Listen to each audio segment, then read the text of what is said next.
What's up, guys? I'm Nobody Special. Happy Memorial Day. Hope you guys are having an awesome day out in the sun.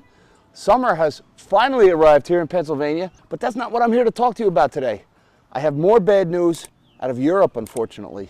It seems the flow of gas is about to get cut off to yet another country in Europe. This time it's the Netherlands. And the story just broke that the Dutch gas giant named GasTerra has announced that they have no intention of paying in rubles for Russian natural gas. Now, you may have recalled the story broke a few weeks ago where the Russians were demanding that all of their oil and gas customers pay in rubles as a way to prop up its currency after it was hit by the sanctions when they were kicked out of the SWIFT system. Well, so far that has fared very well for the Russians because the ruble has gone straight up since that's happened. You know, we had that initial dive in the value of the ruble after the sanctions were imposed. It reversed course, and now the ruble is actually higher than it was at the start of the war. So economically speaking, this is going very well for Russia. So Russia has insisted that European companies in particular pay for their natural gas in rubles. And the European countries said, well, we're not going to do that.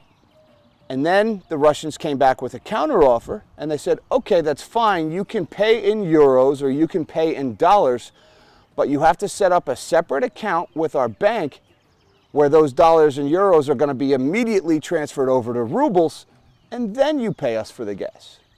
Well, GasTerra has said they're not going to set up that account in rubles because to create that account would put them in violation of the sanctions. So the Russians have said, as of tomorrow, you had better do that, and GasTerra has said, we're not going to do that, which means tomorrow, as soon as they come back, no more gas flowing into the Netherlands from Russia. Now, that's a big deal. This has been happening on and off to all these other countries through Europe, one by one. Now, all these countries have kind of managed to get around it somehow. The gas has kept flowing into these countries, usually from buying it through third parties and intermediaries, and all these backdoor ways to avoid the sanctions. But this is just one more story, one more thing that is going to complicate the energy trade in Europe. And this is a really big deal. This is where this fertilizer crisis and this food crisis and this energy crisis is coming from.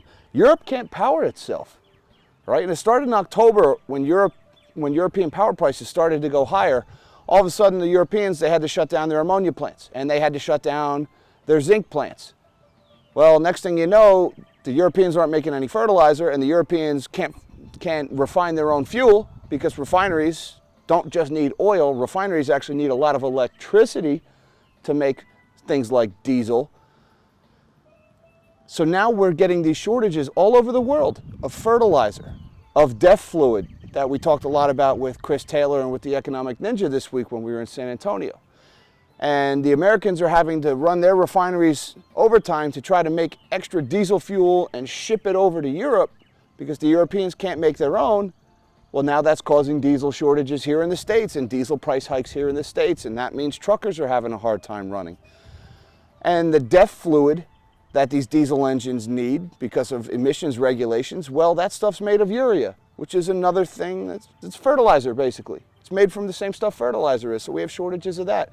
So this European energy crisis is not just a local European thing. I want to make that clear. This is having ripple effects all over the global economy. And it all boils down to the fact that European energy policy has been dictated by children for years. And now that there's geopolitical strife going on between the East and the West, Europeans have no leverage in their energy markets. I mean, in the Netherlands, they have the vast ocean of underground natural gas in the Groningen oil fields, but they won't let themselves access it because of climate change initiatives and ESG mandates, and don't even get me started on that. Kind of like here in the United States, we have oceans of natural gas here in the States, but we have fracking bans and we can't get pipelines built, and it's causing shortages. And, you know, folks, this continues to get worse. I guess that's the message. I don't want to bring you too much gloom and doom. I mean, it's such a beautiful day out here right now. I got music playing. I'm about to go to the neighbor's house. We're going to be in the pool with the kids. Life is good. But life is good because we have energy security and we have food security, and too many of our leaders, they're taking this stuff for granted. And we're starting to lose that, and it's not too late, but we need to start taking these problems seriously. We need to stop dreaming about unicorns and rainbows, and we need to live in reality. And in reality, we need fertilizer, we need energy, we need fuel, we need food. And unfortunately, this news out of Europe today just further complicates that. So I'm done with the doom and gloom. I want you to prepare yourself, folks. I've been talking about it for months. Go out and get yourself a little stash of non-perishable food. Store up a little bit on the side. Take those steps to make yourself a little more insulated from these problems. But above all else, have an awesome day off. Like I said, it's Memorial Day. It is beautiful out. So don't let this stuff get you down. Until next time, live small and dream big.